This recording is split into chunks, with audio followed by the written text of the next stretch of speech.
오늘의 사연 시작하겠습니다. 평소보다 술을 많이 마셨는데 오늘따라 이상하게 하나도 취하지 않습니다.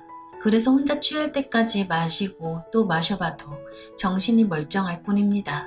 사실 오늘 하늘나라로 떠난 전 여자친구 기일이랑 납골당에 갔다 와 혼자 술 한잔 했습니다.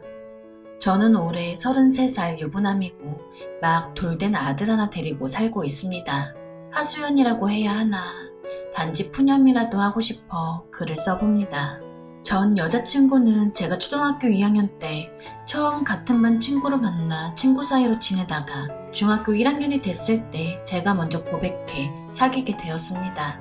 뽀얀 피부에 똘망한 눈, 나긋나긋한 말투까지 천상 여자였습니다. 친구들이 말하기엔 그냥 평범하다고 했지만 제 눈에는 정말 김태희 저리 가라 할 정도로 예뻤습니다. 성격은 바보 같았습니다. 멍청하다는 게 아니라 너무 순둥이였습니다. 많이 순진하고 착했거든요. 그리고 그 친구는 쌍둥이였습니다. 여자친구 집에 처음 놀러 갔을 때 여자친구가 2명이 서 있는 걸 보고 멘붕이 왔었던 적이 있었습니다. 성격도 똑같아서 진짜 복제인간 같았습니다. 여자친구 부모님도 저를 이쁘게 봐주셔서 저에게 매일 사위사위 하면서 장난치시고 했습니다. 정말 딸만 있는 집안이라 그런가 아들처럼 챙겨주셨습니다. 저는 성격이 상당히 다혈질이었고 화나면 물불 안 그렸던 것 같습니다. 그래서 그것 때문에 참 싸우기도 많이 싸웠었어요. 싸웠다기보단 일방적으로 제가 화내고 여자친구는 듣고 사과하고 울고 그랬던 것 같네요. 매일 미안하다는 말을 달고 살았습니다. 제가 명백히 잘못했음에도 여자친구는 언제나 사과만 했었습니다. 그 당시에는 그 모습이 너무 바보 같아 보였지만 지금 생각해보면 너무 착했던 것 같네요.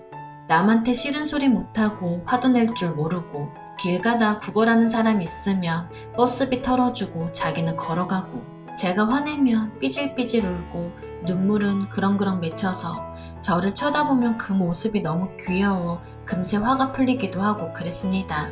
작은 선물에도 너무 감사해하고 저를 너무 좋아해줬던 여자입니다. 저 군대 간다니까 만날 때마다 삐질삐질 울었고 그러다가 한 번은 콧물이 쭉 흐르는데 그 모습마저 귀여웠습니다. 각설하고 2002년 한일 월드컵 그 당시 저는 해외 파병을 가 있게 되었습니다. 파병 복귀 대충 한 달 남은 때였는데 그 당시 부대 내에 간이 전화기가 있었습니다. 사람당 시간 제한 걸려있는 공중전화 비슷한 전화기였고 그 전화로 여자친구와 통화를 하게 되었습니다. 파병 복귀하면 어디 놀러가자, 뭐 먹자, 결혼하자 등등 이런 이야기들이요. 그때도 평소와 같이 통화 중인데 뭔가 이상한 느낌이 들었습니다. 뭔가 치킨을 먹고 있지만 소고기를 먹는 기분이랄까? 진짜 오묘한 기분이었습니다. 유독 어느 순간부터 여자친구가 깜빡깜빡하고 평소와는 조금 다른 말투까지 여간 이상한 게 아니었습니다. 저는 계속 걱정이 되어 요즘 왜 그러냐고 어디 아프냐고 물어봐도 아니라고 생글생글 웃기만 했습니다. 그러다 저녁 날짜가 다가올 때쯤 입대하기 전 제가 전역하는 날 여자친구가 부대 앞으로 마중 나오기로 약속한 이야기를 꺼냈습니다. 그러자 여자친구는 당황하며 얼버무리는 이상한 행동을 보였습니다. 한 번쯤 의심을 해볼 만한데도 그냥 그 당시에는 기분만 나쁘고 말았었네요. 저로서는 너무 기대했던 터라 언쟁 아닌 언쟁을 벌였었고요.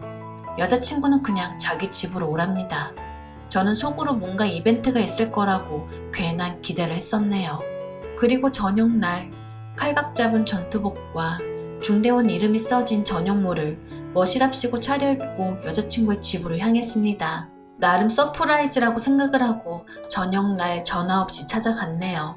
지금 생각해보면 제가 참 오지리 같았네요. 뻔히 저녁날인 걸 아는데 말이죠. 어깨에 힘 빡 주고 초인종을 누르니 여자친구가 문을 열어줍니다. 진짜 보자마자 너무 설레서 껴안으려는데 뭔가 이상했습니다. 잠잘 때 팔을 깔고 자면 저려서 남의 팔처럼 느껴지는 게 분명 제 여자친구지만 여자친구가 아닌 것 같은 느낌이라고 할까요?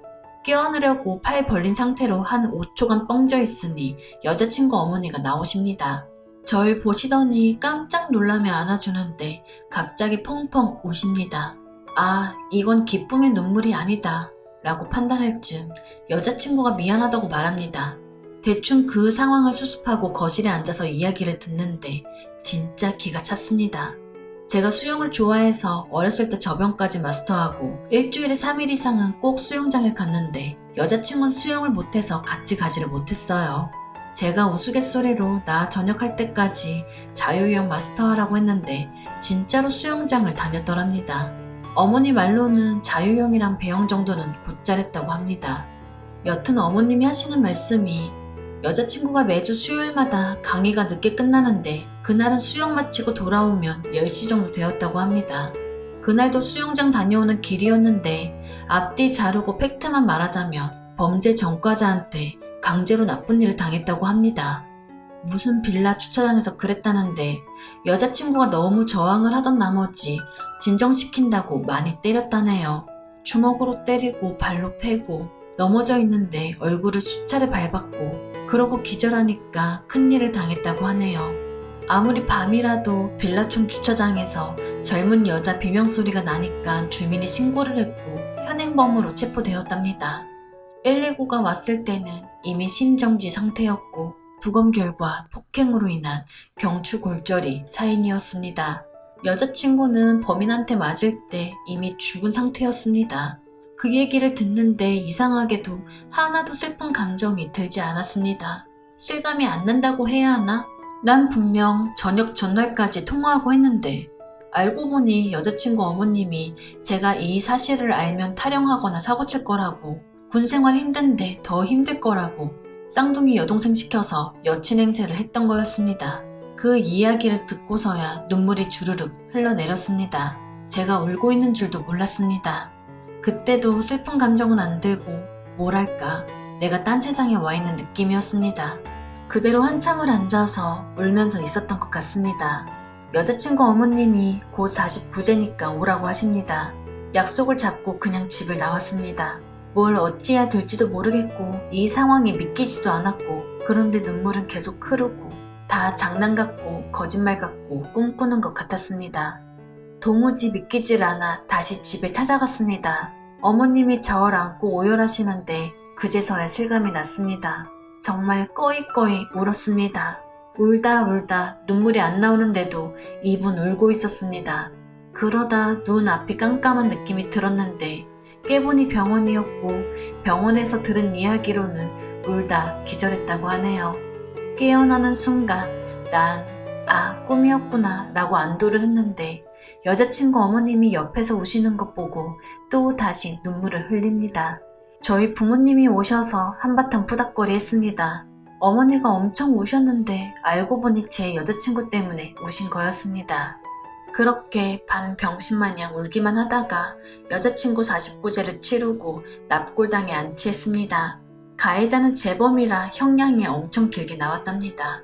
그때 나이가 40 후반이었는데 사실상 종신형이라고 형사가 말했고 그때 형사 멱살 잡고 안 죽이고 뭐하냐고 행패도 부렸습니다.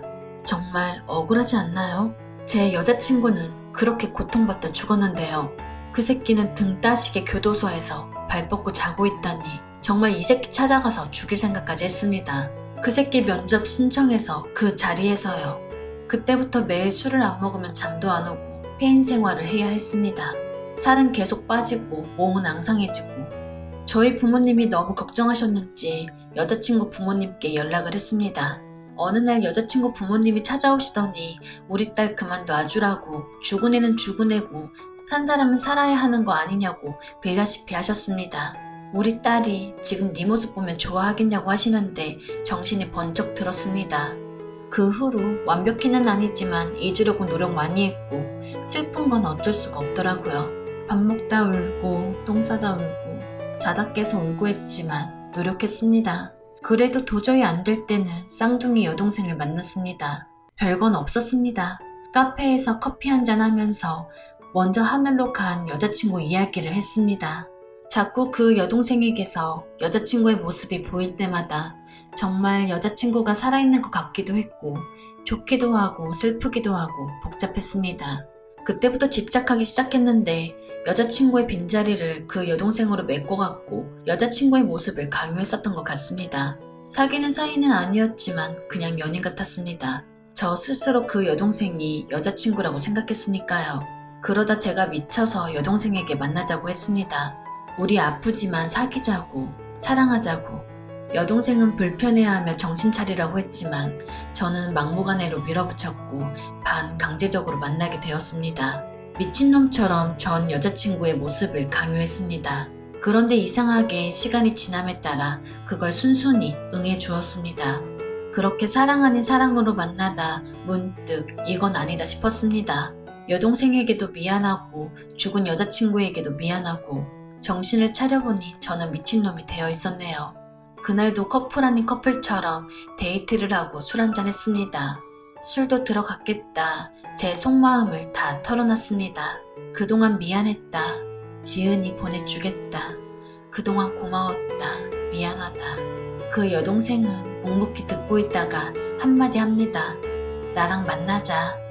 머리가 멍해졌고 저는 이유를 물었습니다. 이유는 없답니다. 제가 좋다고 합니다. 나는 너에게 지은이의 모습을 강요하고 있고 너를 지은이라고 생각하는데 그게 좋냐고 물었습니다. 여동생은 그래도 좋다고 합니다. 처음엔 정말 부담스러웠고 언니와 제가 너무 안쓰러워서 동정심에 받아줬지만 시간이 지나면서 동정이 사랑으로 바뀌었다고 합니다. 끝까지 이러면 안 된다 생각했는데 좋은 걸 어쩌냐고 하네요. 참 묘한 생각이 들었습니다.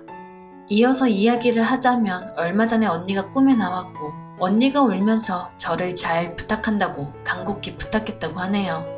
정말인지는 모르겠지만 여자친구는 죽어서도 착해 빠졌구나 라는 생각이 나서 눈물이 났습니다. 앞으로 나는 계속 너한테 지은이의 모습을 찾을 건데 괜찮냐고 물어봤습니다. 시간이 해결해 줄 거라고 하면서 삐질삐질 눈물을 흘리는데 꼭 죽은 여자친구 같았습니다. 그렇게 우리는 서로 만나게 되었고 여자친구 부모님께도 알리게 되었습니다. 부모님이 적잖게 당황해 하시더니 하시는 말씀이 꿈에 지은이가 나와서 동생이 나 대신 잘해줄 거라고 했답니다. 망치로 머리를 얻어맞은 기분이었습니다. 솔직히 저는 귀신, 사후세계 이런 거 안 믿는데 참 묘하더라고요. 제 꿈에는 한 번도 안 나오더니 가족들에게는 인사를 하러 갔었나 보네요. 그렇게 시간이 흘렀고 3년 전에 결혼했습니다. 저희 부모님도 처음엔 반대 아닌 반대를 하시긴 했는데 이틀 만에 허락하셨습니다. 이제는 지은이가 잊혀졌습니다. 아니, 가슴에 묻었다는 게 맞겠네요. 이제는 더 이상 아내에게 지은이의 모습을 강요하지 않고 아내 자체를 사랑합니다.